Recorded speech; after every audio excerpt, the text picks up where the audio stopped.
Hello, you wonderful people, and welcome to another episode of Centric. This week is show where I talk about TV shows that are crime dramas. For today's episode, I'm going to talk about Warrior Season 1, Episode 8. A lot of really interesting things went down in this episode, so let's break it down. And since I have it at the forefront of my mind right now, I'm going to start off with the Toy side of things, because I didn't talk about it previously, but we still don't know, even by the end of this episode, why Toy is doing what she's doing, why she's trying to buy up this specific land. Obviously, it makes sense why she's going about it the way she has to, because, well, you're in its time frame. No one, I don't even know if black people at this point in time would even be able to own land. Definitely know, like, someone who's Chinese wouldn't be able to. So that's obviously why she's got her partner and everything. But to me, I think that might be the key point to what this is about. I feel like Toy might be trying to buy up land that's specifically Chinese. I think she's trying to give them a space that's their own. Because even Chinatown, it's like, yeah, it's your own, but you're still governed by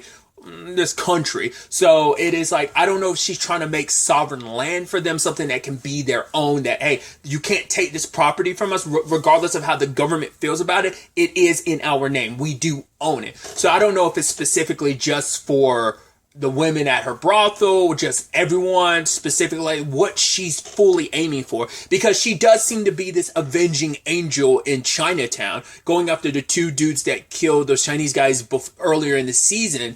And obviously, they were getting blackmailed because her and her business partner got found out. Somehow they found out where his money was coming from, that was coming from Toy. So they're like, hey, you want to pay us an extra $5,000 or we're going to expose you, because home dude's going to go to jail for what he's doing, and this will blow up everything Toy has been building. Like, her portfolio would be completely gone. They'd seize everything because she legally in this time frame has no right to claim any of it. So that's where that kind of, I guess maybe it's like, if before it's all officially in her name, they could still take her assets and everything, but at the very least, when it's all said and done paperwork wise, either she's going to have it in someone else's name that's associated with them, and that keeps them careful, keeps them covered, or it is a thing of the moment it's in her name, regardless of it all, that's when nothing can be done at that point. I don't know the legality of it all, and like what hoops she'd have to jump through to kind of make stuff happen. But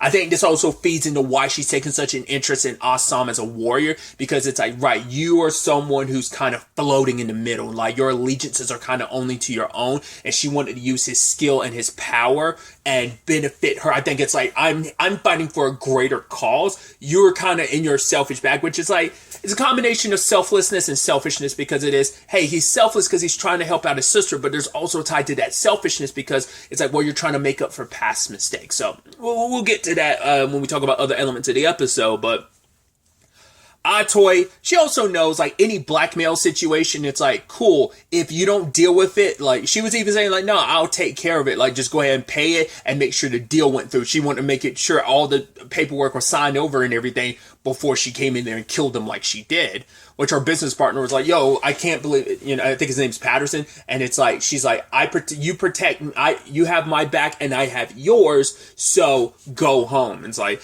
he didn't know that Toy was capable of that. It's a little bit of a different thing when you know your business partner's a murderer, you know, and she's willing to kill anyone that crosses her. Granted, that might make you more likely to stay in line. To be fair, home dude they were doing business with was trying to like poach Patterson. It's like, right, I admire your gumption, but the fact of the matter is I'm willing to kind of get in business with you and not her. And it's like, showed up and sliced him up. Didn't bother decapitating this guy. I thought that she was going to go for that, but it's like, no, just stabbed him through almost like the shoulder blade or whatever. So, but the girl that Toy bought, was it last episode? Toy walked in on her training with the sword. I was like, interesting, because Toy already felt some connection with this woman, and I think now it's going to be a thing of, okay, I was aiming for Assam, but you're going to be my protege. You're going to be the one that's going to help me forge forward with whatever I am trying to accomplish, because she's kind of given up on Atoy. Atoy's given up on Awesome at this point in time because he's wallowing, and she saw great potential in him, but she feels like you are so lost right now. You're no good to anyone. You're no good to yourself. You're definitely no good to me. So, but I think now she's seen that spark inside that woman. It's like, oh, I've taken an interest in you. And I feel like that storyline's going to have a sad ending. I don't know anything about season 2, but I've seen some stuff like titling of videos related to Warriors that I'm like connected to Atoy, that I'm like, I wonder if this story's going to have a sad ending. It's kind of a spoiler, but not even really. Like I said, I'm just basing that on like the title. I've seen someone title something based on like season 2 of Warrior. But either way, so I'm very interested to see where that storyline goes, especially because Atoy's actions are drawing more and more of a police presence, and because Bill and Lee are having their chief breathe down their neck about it. Well, they already didn't solve those previous murders. To be fair, all those were kind of attributed to Awesome, but they're still like unsolved. And now they have more murders involved too. So, because the business guy, him and his partner's body were like fished out of the sea. So that's definitely going to be interesting to see how that plays out. Hopefully, for Patterson's sake, it doesn't turn out. I mean, Bill's probably decent at his job, but Lee's really good too. So it might be a thing of Patterson might be found out to be the last person, and he might end up selling Atoy out of self-preservation. You know, when we're backed into a corner, but he also knows, yeah, Atoy might most likely kill me, so I probably don't, like, either he's going to eventually break off business dealings with her, but then it's also like, can you really afford to do that? Do you want to take the chance that she won't kill you? There's that, but also like, hey, if I screw her over, she might kill me, so you kind of damned if you do, damned if you don't type of situation. So we'll see how that plays out. Which I even love that, kind of like sticking in that lane, Bill's kind of in a similar boat, because he doesn't want to stay in the like Chinatown patrol anymore, because he's like, I'm going to be forced to stay, but if I do stay and get a promotion here, then I'm going to be told to stay regardless. So it's like, no matter what I do, whether it's just like, I try to leave, they're going to pick me here. If I stay here and get a promotion, they're going to leave me here. So, but it says, hey, you have your civic duty. It's just, I think the reason why the chief is probably pushing that so much is because Buckley and the mayor are really pushing for it, because the senator is pushing for it, because it's all connected. It's all playing into Buckley's hands and stuff like that, which, following that thread, well, let's finish up the Bill stuff. Lee, an extra reason why Bill doesn't want to be in Chinatown. It's like, right, it's one thing when you're in the comfort of outside of Chinatown, you don't have to worry about the fungi because they can't go after you because you killed their guy, which obviously still haunts you. But now it's like, yeah, you're in Chinatown and you see the fungi following because, oh, we know who you are. We want our money. And especially if we're going to be running into you because you have no choice but to patrol this place on a daily basis. So Bill attacks one of the fungi. I'm like, that's not going to do you any good when the time comes. It's like, because it's like, yeah, your debt wasn't going to disappear the moment you killed Damon. It was just going to be a thing of now the fungi can't get you when you go home, but doesn't mean they probably won't try and sneak into town and try and make a point, So I figured Lee might try to help him, but it's also like Lee probably doesn't get paid enough to help pay off Bill's debt. But Bill plans on fixing it now. How he plans about going on about that, I don't know if Atoy's going to play some role in that because he already got paid from her before. I don't know if he's going to try and make that a regular thing or how he's going to utilize that. I wonder if he's going to try and take advantage of... Well, he already used Leary when it came to the Damon of it all. I wonder will he try and use him for this or what? How that's going to play out. So that's definitely going to be interesting. But staying on the Buckley conversation, obviously parading around after the fight that immediately took place, that it was at the end of the episode, we caught up with it. The Long Z came out on the shorter in this case because they had more of their men dead. It was like 11 Long Z and 4 Hopway. But some were injured. But it's like, yeah, we came out on top. But the problem is the Hopway...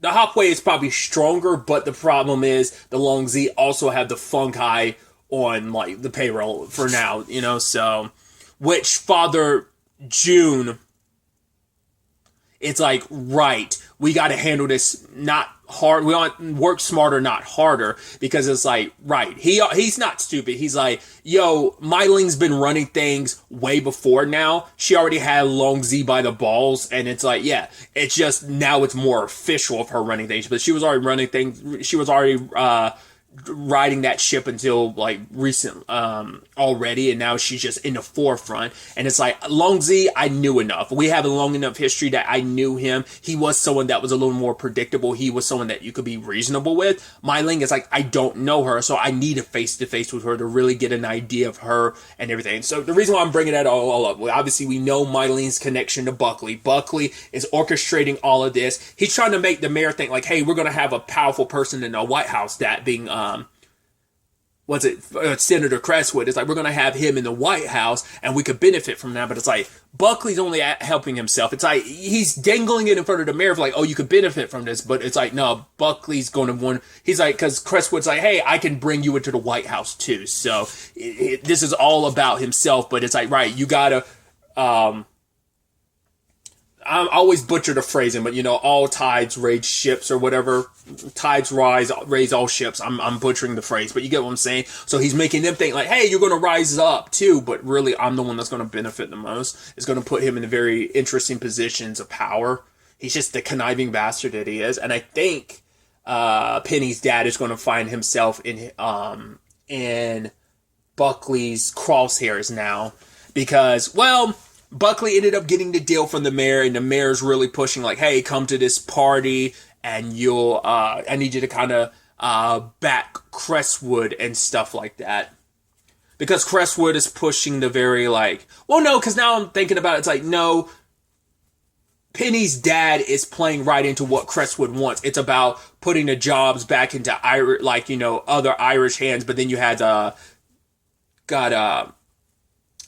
the guy that the other businessman we've kind of heard, was it Merriweather? He's one of the only ones really pushing for Chinese labor because it's extremely cheap. So, and even him and Penny's dad had this back and forth because it's like, oh, I'm sure someone like you would be scared considering you inherit your money. It's like, so did you. It's like, your father bought your company. He's like, yeah, and then I paid that all back, so kind of like they're trying to like, oh, they're both Nepo babies trying to be like, oh, you're the more Nepo baby than I am type of thing, so. But my point was, I thought the way Buckley was looking at Penelope's dad at the end of, in that last scene we saw him in, I thought like, okay, because him rallying up Leary and stuff, but it's like, no, that's kind of playing into his plan and stuff. So I thought Penelope's dad was kind of going off script, but it's like, no, I think it's part of the whole point. So it's like, everything's going according to plan because it's like, hey, I'm hiring these Irish people, and I think that's going to, I don't know, maybe that's going to push the Chinatown situation even more, and that's going to lead to, once again, you want bloodshed, you want stuff escalating because it allows the senator to be on his platform to talk about the Exclusion Act, and that'll eventually get him to the White House and stuff. It's what he's aiming for. So, but kind of on that same token, we caught up with Penelope.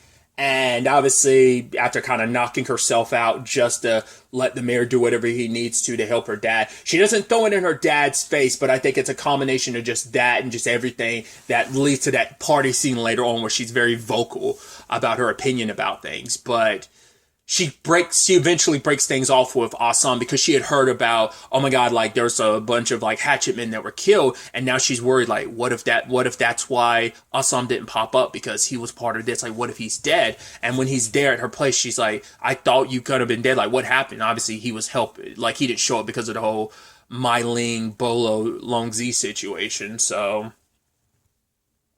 but she kind of breaks things off because it's like, one way or another, this was always going to, like, we were foolish to think anything could happen. I'm the mayor's wife, you. And he's like, what, John Chinaman? She's like, a criminal. She's saying every harsh thing she can to break this off because she does like him, and it feels good for both of them because both of them found something good in each other despite their circumstances. And for her, she's saying all these hurtful things, but she's not judging him because it's like, right, you were forced in the situation you're in considering what this country kind of makes you into. Like, it forced her hand to do. You kind of have no choice to do what you do to get by. Because she never really, she know he was part of like the Hop Way and stuff, and part of the Tong, but she never judged him for it prior to this, you know?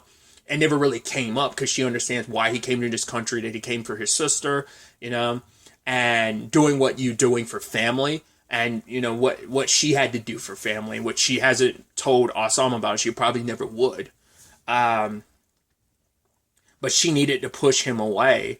And it's just like, right, what we have here could never work out. I mean, it's like, if they ever got found out, she knows what the consequences would be for her versus, like, she'd get shamed and what effect it'd have on her family. And that's one thing that, you know, but she also knows, like, what that would mean for Assam. So she doesn't want anything to happen. And plus, it's like, right, you most likely would get killed, and like the heartbreak of knowing that. So I have to like steal my heart away from you. But both of them are in there. Like, that's why like Penelope goes off the way she does at that party, because she has to listen to them talk about this and that. It's like, right, I'm sure the people that are native to this country would feel the same way about us. I'm sure they would want an exclusion act for us who came into their country. And it's like, oh, like, how did we handle things? Like, oh, when we mass murdered them, like, because trying to like make the whole, because they kept trying to make this point of like, oh, like, these savages is kind of how they refer to everyone in Chinatown and what they're doing. And it's like, kind of trying to point out the fact that, you know, and obviously her husband shuts her down, like, oh, you need to keep your mouth shut or I'm going to kick you out of your own party. And I just love, like, just like the looking at him and promise. It's like, motherfucker, I don't want to be here. You know, it's like how blunt, because she always has to be on like her P's and Q's around him, but it's like she doesn't care right now. She's heartbroken because of everything with Assam, and just hearing the way you know, it's like, oh, have you ever been around anyone Chinese? And she's like, yeah, probably way more than you. It's like, you've definitely been around more Chinese people than Crestwood definitely has. And she's speaking her mind, but also like everyone in the room is laughing because ha ha ha, she's a woman. Good thing she can't vote. Ha ha ha ha ha. You know, so I think this is getting to the point where Penelope's going to drop that mask and facade. It's like, motherfucker, I did what I needed to do, so you give my dad what he wants. I don't like you. I ain't going to make it a regular base situation of letting you touch. We'll see how it plays out. Maybe she'll kind of have to give in, sadly. But it's just like, I think I'm tired of just being the one that sits in a corner. You know, I can't have what I want. Everyone else gets to have what they want, but I don't. And, you know, in Assam's case, it's the thing of, you know, the only good thing in his life, whereas everything else is shit, you know. Because we have the Long Z and the Hopway meeting, and I think it's such a interesting back and forth between, like, I love Father June being like, all right, I'm still recovering from your last attack. The fact of the matter is, I don't want to be standing around here. So I'm going to show you the respect you have not even gotten to the point that you've earned yet.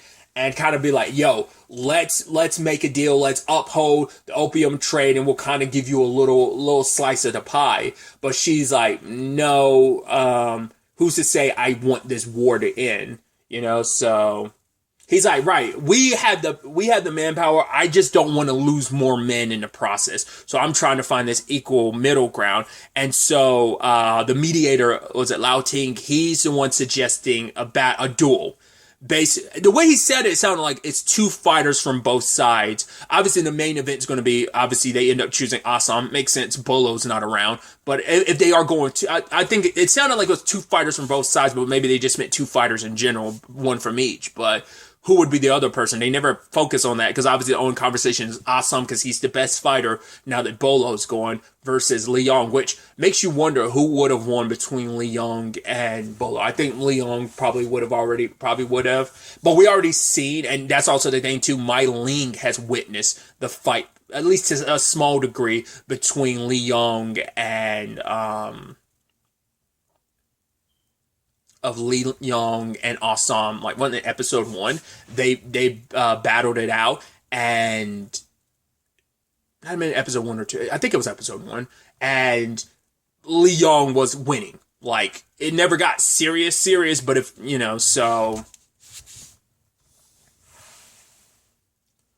But Assam was basically given an audition to see if he was worth, you know, step up as a champion. So he's the chosen fighter, and obviously Leong is. So now it is this situation of this benefits both sides can benefit from the situation because, well, if they win this fight, the Hopway can put themselves in a situation where it's like, okay, when this is all said and done, we'll be able to, like, she's young and reckless, so Mai Ling is going to get impatient. She's going to mess up and expose her throat, and that's when we go for the jugular when she makes a mistake. But for the Long Z, it's like, if we win this, then we get the territory carved out for ourselves. So it's everyone's best interest on either side to win. They have something to gain from this, and they also have something to lose, because if Mai Ling loses this, it's going to stifle the plans she has with Buckley and all that. So they have extra motivation, but also, like, no one thinks Leong is going to lose. You know, that's why even to the point Mai Ling shows up later on talking to Awesome, like, back out of this, like, get injured before the fight. You know, it's like, you won't have to do this. He will kill you. And she's trying to say, like, right, you're doing this for yourself just to prove that you're the better fighter. It's like, not really. He's forced in this situation. Once again, he's part of the Hopway. He has no choice. Like, it is a combination of he's angry right now because of everything between him and Penelope. He's drunk. His pride's getting in the way. But also, it's like, I know, like, don't try and make this seem like this is just about me. You're all about power, too. She's like, it's not about that. He's like, really? Then who killed Long Z? It's like, you're trying to paint it like Long Z was killed by Bolo. I know he wasn't. He should have still been alive, because I know, because I was there. So, you know, it's like, you can't bullshit me in this moment knowing what I know. And she can't really say anything, because it's like, who are you? And she's just like, goodbye, because it's like, I've said what I've said. I can't do anything more for you, bro. I try to give you an out multiple times and you won't take it because you're stubbornness. It's like, once again, wanted to protect his sister, but I think he also has to remember what Penelope says of, like, right, we can save ourselves. And it's like, at the end of the day, he still cares about her because she's family. That's his sister. He failed her and he wants to make up for that. But at the end of the day, her choices are her own and she kind of has to live with it. But also, he did save her from Bolo, because if it wasn't for him, like, she would be dead. It would have all meant nothing. So I guess that's why she's extra like, hey, I'm here to help you because you did save me. So I do owe you, but I tried to give you an out, but no. So we see Lee Yong training, and we also see Assam training up for this fight. You hoped it wouldn't end with death, that it has to just be like a fight, you know, to defeat, like, but neither one would submit. So it is a thing of, like, you know, Assam's going to end up killing him, sadly. So what that means also for the Long Z, if that happens, because it's like, that's their main guy, that's their strongest fighter. The thing is, also, Assam doesn't know Li Yong and Mai Ling are a thing, so that's going to cut even deeper if you kill him. So it's going to be interesting to see how that plays out. Will it actually come down to, like, a death situation, or will Assam spare him and just, like, right, accept defeat, I won't kill him, you know, just because maybe he'll figure out how important Li Yong is? Because, like I said, everyone on that other side believes, like, oh, Li Yong is going to win this. So either way, it's definitely going to be really interesting to ultimately see where the next episode takes us going forward with all of this. But really, that's all I wanted to talk about. Until the next time we meet, be happy, be safe, live life to the fullest, and enjoy it. Good day, and goodbye.